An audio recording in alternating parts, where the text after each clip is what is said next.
itu kejawen.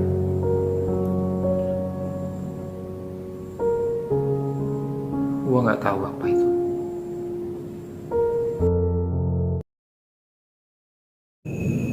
Ya, Assalamualaikum warahmatullahi wabarakatuh. Masih di sini sama gua yang masih mau sharing dan berbagi pengalaman pribadi keluarga. Sekaligus melanjuti cerita yang sebelumnya udah gua sempet ceritain ke kalian di video sebelumnya. Dan mungkin buat temen-temen yang belum sempat nyimak cerita gua di awal, kalian bisa cek dulu di video gua sebelumnya. Nanti mungkin kalian bisa cek di sini supaya kalian tahu runtutan cerita dan cerita awalnya bagaimana, kisah awalnya bagaimana, dan apa yang ingin gue ceritain di sini. Kita lanjutin di cerita kemarin. Gue menceritakan sampai pada ketika posisi keluarga ini coba bertanya dan coba konsultasi masalah perihal bokap gue yang hilang ke orang pintar. Kita nyebutnya orang pintar, bukan dukun. Mungkin juga ada yang bilang ya itu paranormal dan lainnya mungkin.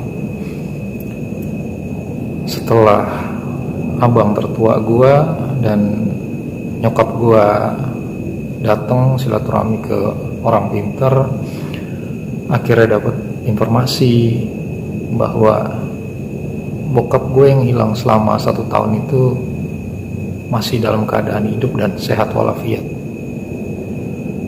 Dan sesuai informasi yang kita terima kemarin, bahwa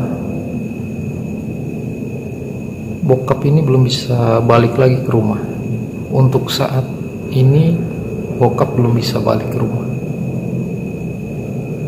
Informasi yang kita dapat di sini kita kembaliin lagi, karena sebetulnya untuk datang ke orang pintar sendiri ini kan saran dari keluarga besar gua di Solo.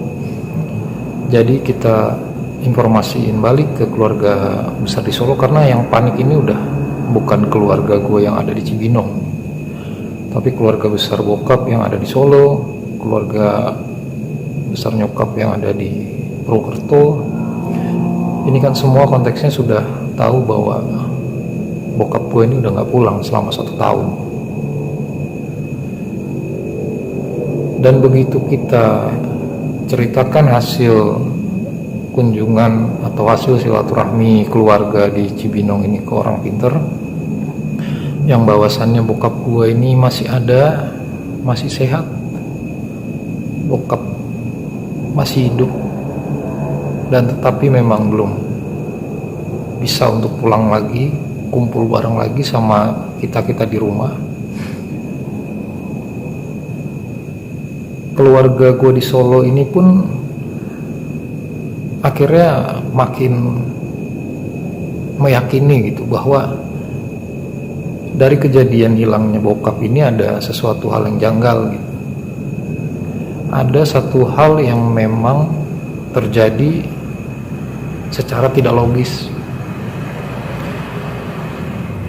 sampai akhirnya ya keluarga besar gue di Solo ya ikut berikhtiar dan coba mencari informasi juga ke orang pintar yang mereka kenal yang ada di sekitaran rumah di Solo. Dan untuk informasi yang sudah diterima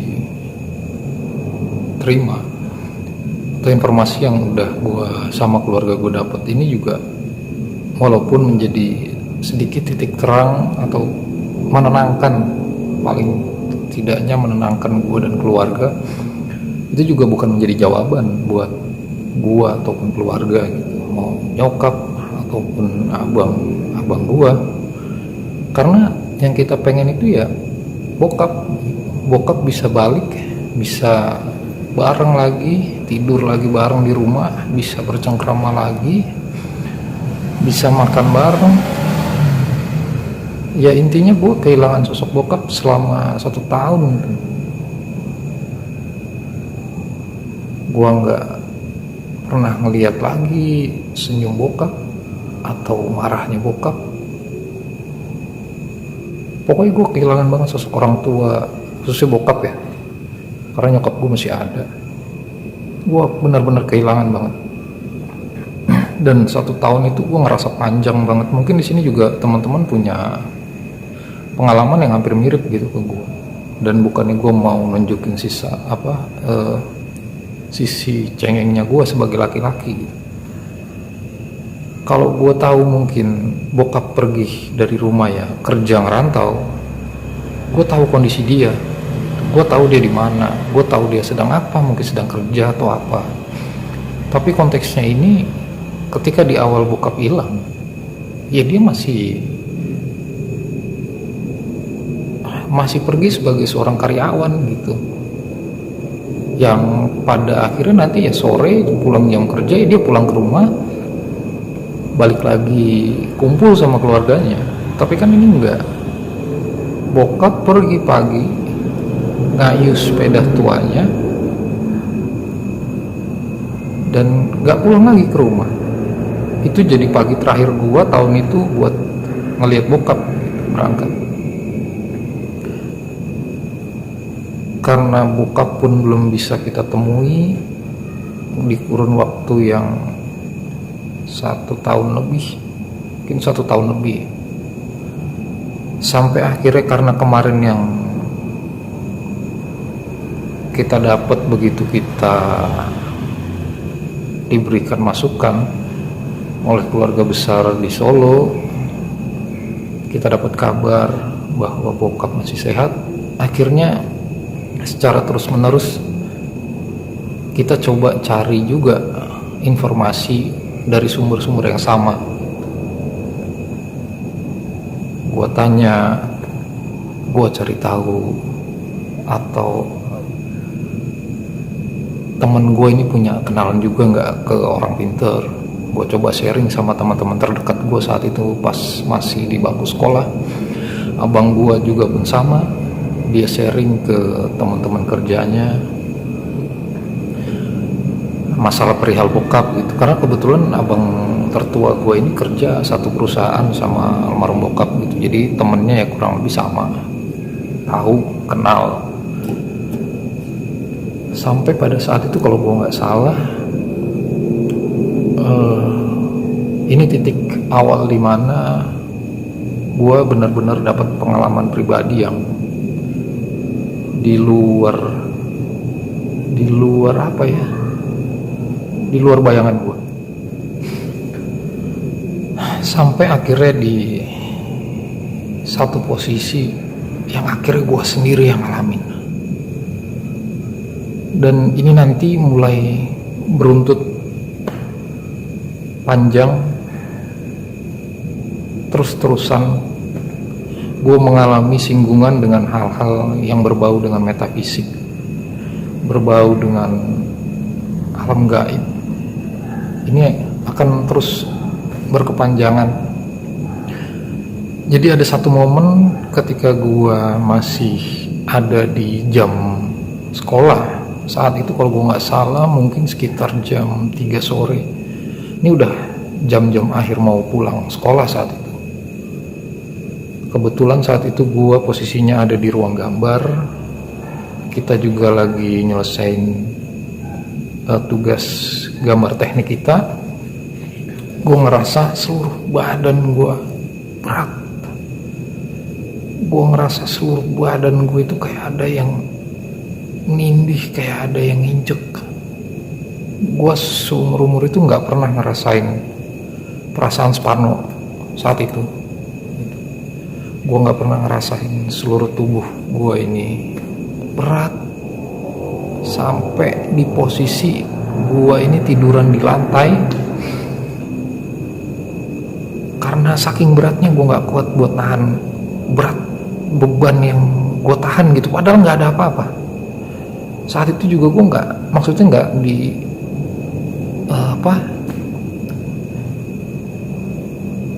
nggak dipegangin temen gue gitu, nggak. Gue karena posisinya gue juga lagi duduk di depan komputer, tapi tiba-tiba kok gue merasa badan gue berat banget, panas, jantung gue deg-degan, pikiran gue kemana-mana.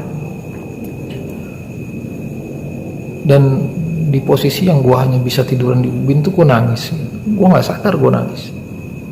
Gue gak tahu kenapa saat itu tuh gue akhirnya ngerasa sedih, gue ngerasa haru, gue keinget bokap, nangis aja. Sampai akhirnya beberapa teman terdekat gue itu nyamperin gue, nepok gue.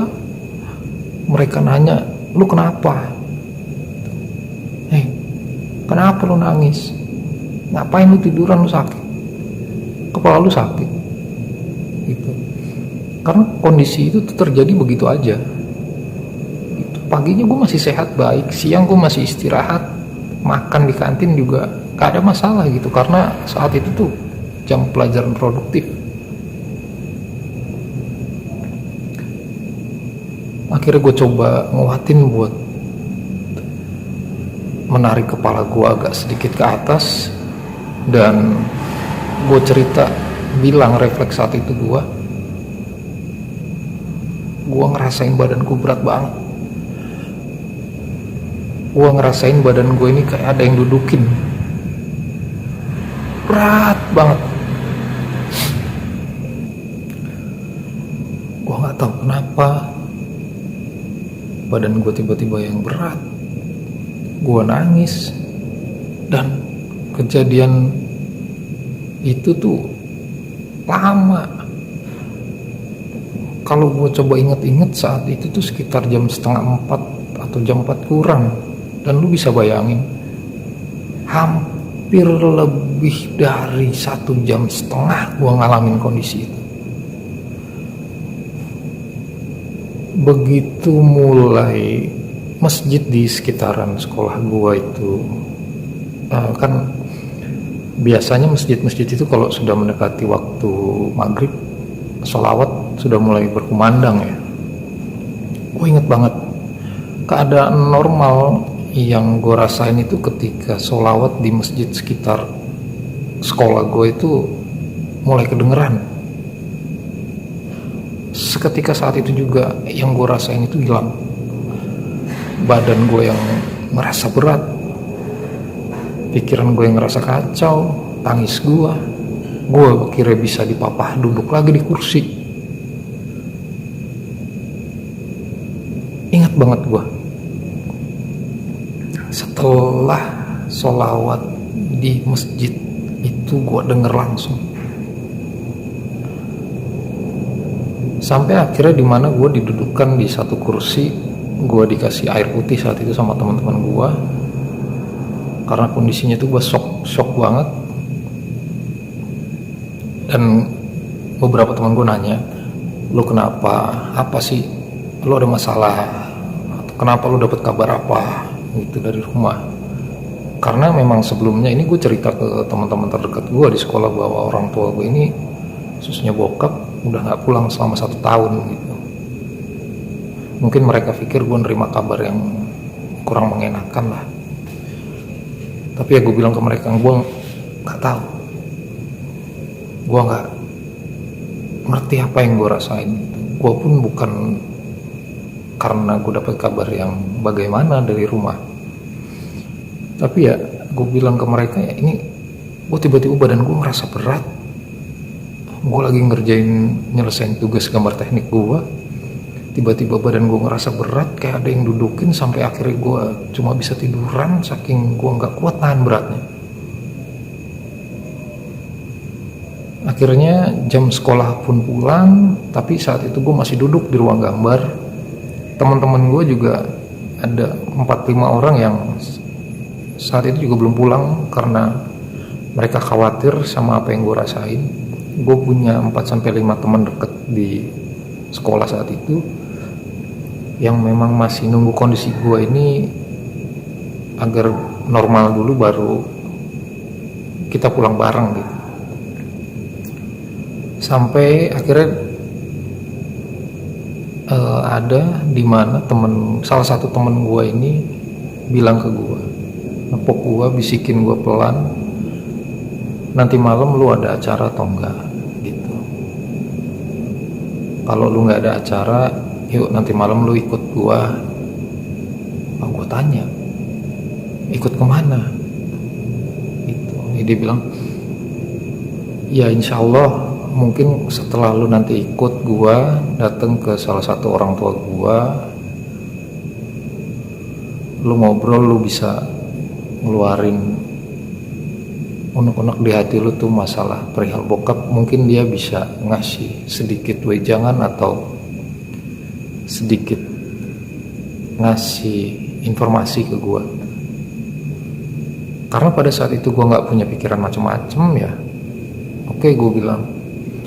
Akhirnya kita janjian setelah gue mengiyakan ajakannya.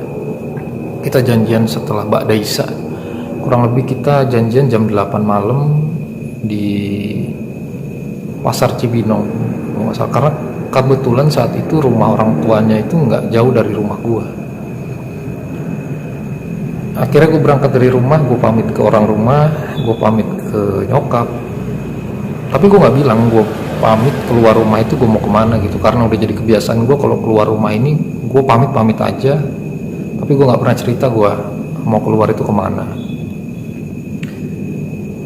Kita ketemu di titik janjian, berangkat bareng akhirnya ke rumah orang tuanya. Jadi yang dimaksud orang tua di sini itu bukan orang tua kandung teman gue, jadi dia punya orang tua angkat yang memang sedikit mengerti masalah hal-hal metafisik, karena basicnya juga dia guru agama kalau gua nggak salah. Kita datang, assalamualaikum, gua disambut dengan sangat amat baik. Kita dipersilahkan masuk, disuruh duduk di ruang tamunya. Ya rumah seperti rumah biasanya, bukan tempat praktek hal-hal metafisik gitu, bukan tempat kayak tempat orang-orang pintar yang mungkin ada apa-apanya. Ya ini gue datang ke rumah biasa, ya di situ ada foto keluarga, ada meja makan, ruang tamu, kamar, semua seperti biasa. Oh sorry, jadi almarhum gurunya ini kalau gue nggak salah, sorry gue ralat, dia ini seorang tentara, seorang ABRI. Karena gue ngeliat di rumahnya itu ada foto baju dinasnya dia, kayaknya dia lagi pakai seragam. Di gue duduk di situ, kita belum cerita apa-apa karena saat itu ketika gue dipersilahkan duduk ya kita ngobrol ngalor ngidul biasa. Gue ditanya nama gue siapa, gue tinggal di mana. Nah karena kebetulan gue juga tinggal di lingkungan tentara,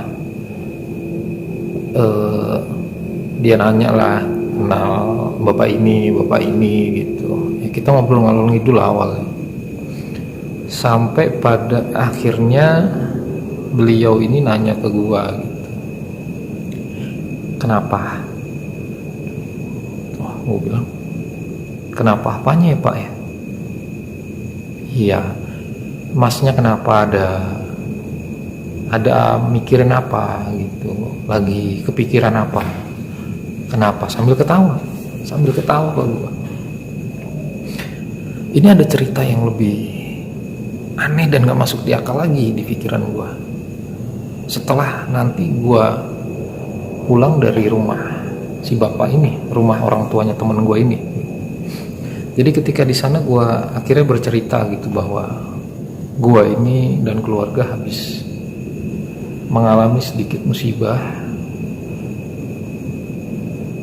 bahwa orang tua gua, bapak gua ini udah hilang selama 1 tahun tanpa informasi sedikit pun yang kita punya gitu.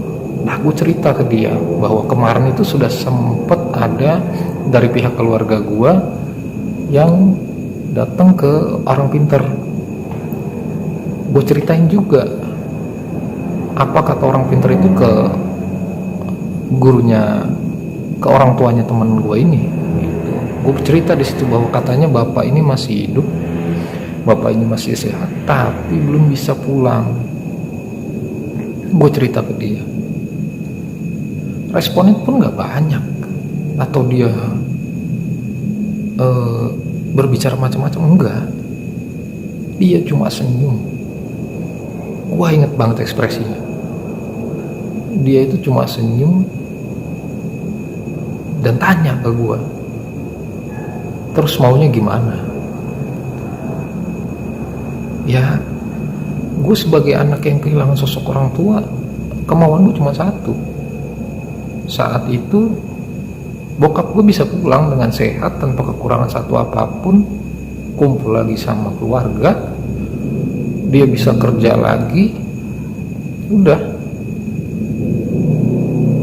gue cuma mau itu aja gitu. Gue bilang ke dia, gue bilang ke orang tuanya teman gue itu saat itu.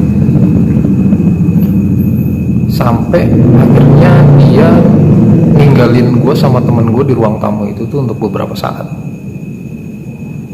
Dia masuk ke dalam, gue agak sedikit ngedenger kalau dia ini ke kamar mandi kayaknya ngambil wudhu kayaknya, kalau gue nggak salah. Ya, dia ngambil wudhu, mungkin dia mau sholat isya, pikiran gue saat itu kan, karena waktunya kan berdekatan dengan jam sholat isya saat itu, ba'da isya. Karena posisinya dia juga baru pulang kerja, jadi gue pikir mungkin dia belum sempet ini sholat isya, dia mau sholat isya. Menunggulah gue di ruang tamu si bapak sama temen gue ini dan ngobrol. Gue nanya ke temen gue ini gimana maksudnya gitu, karena gue nggak ngerti kan dari awal juga gue nggak diceritain kita mau ngapain ke sini.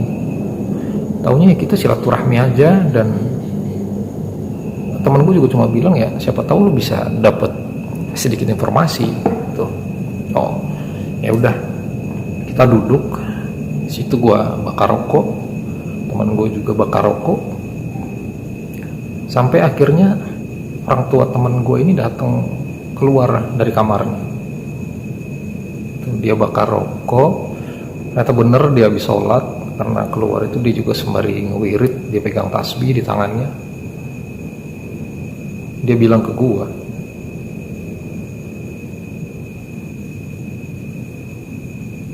ya kalau memang mas mau bapaknya atau orang tuanya pulang, bisa kita pulangkan, kita bantu pulangkan bagaimanapun caranya. Karena pada saat itu gue tahu dia seorang tentara, mungkin pikiran gue dia punya teman banyak nih intel yang bisa dimintain tolong mungkin ya. Tapi ternyata salah.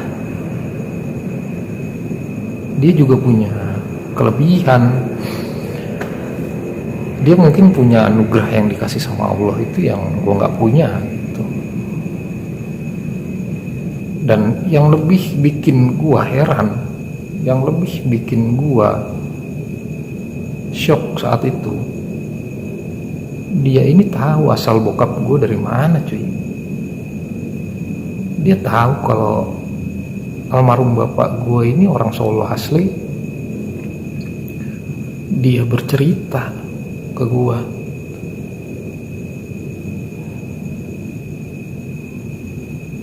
mas, bapak mas ini punya, dan bapak mas ini bisa. Tuh gue tanya ke dia lah, punya apa pak? Bapak saya ini bisa apa?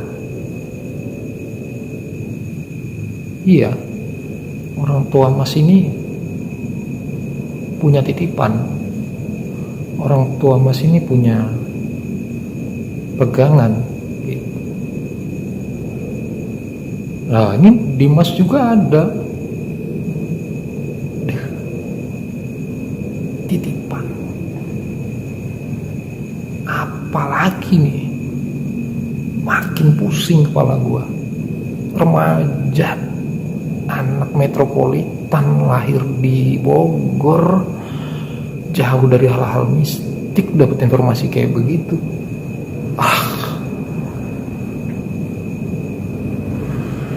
Gue tanya, saya punya titipan apa Pak? Ada apa sama diri saya? Ya udah, gini aja, saya cuma mau ngasih tahu sedikit informasi di awal, karena Mas kan juga baru ketemu sama saya. Beliau ngomong bahwa beliau nggak mau dicap dukun, nggak mau dicap orang pinter, biar Masnya sedikit numbuhin kepercayaan. Ini Mas saya kasih garam, jadi gue dikasih satu media garam tapi udah dikasih campuran garamnya itu warnanya orange gitu. Garamnya warnanya orange, wangi, kayaknya dicampurin sama wewangian buat sholat kayaknya garamnya itu.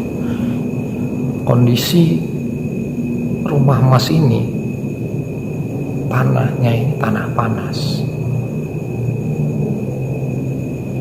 Yang pertama, siapapun yang tinggal di atas tanah panas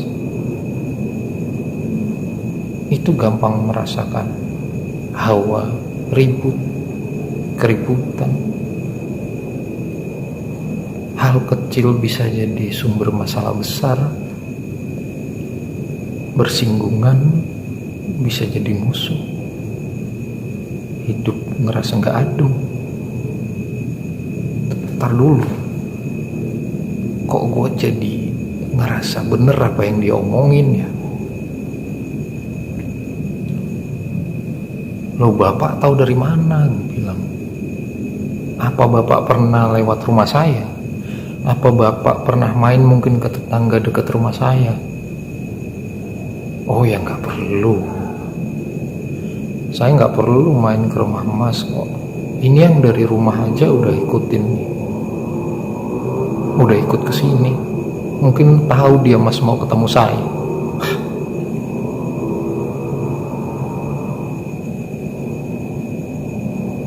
Merinding.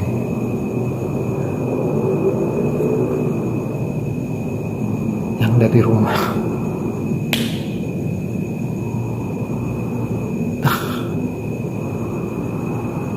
Oke.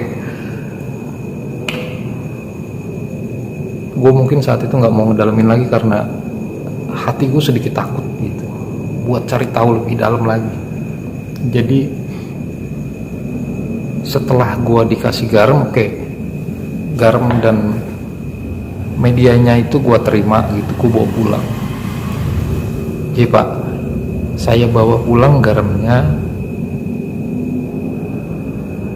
Terus apa saya harus bayar Pak gitu, atau ada biayanya buat mengganti biaya garamnya? Enggak, ngapain, emang saya dagang. Dan beliau pun berpesan ke gue gitu, setelah gue diberikan garam itu, gue dikasih tahu untuk apa. Setelah pulang dari sini, Mas sholat taubat, minta ampun sama Allah, minta dibukakan jalan supaya orang tua Mas, bapak Mas bisa pulang kumpul lagi sama keluarga di rumah. Mas berdoa sama Allah, semoga Mas dan keluarga dijauhkan dari hal-hal yang tidak baik, dijauhkan dari hal-hal yang negatif. Setelah nanti Mas sholat,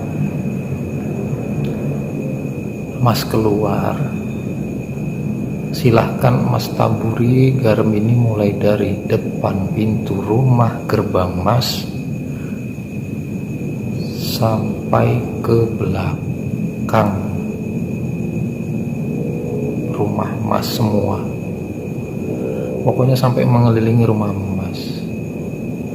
Semoga garam ini tuh bisa menjadi pagar untuk hal-hal yang tidak baik, bisa menjadi penghalang untuk hal-hal yang kurang berkenan ada di rumah Mas. Oke, iya Pak. Kira setelah gua mendengar pesan dari beliau. Gak lama setelah teh habis, kopi habis, gua sama temen gua pamit pulang.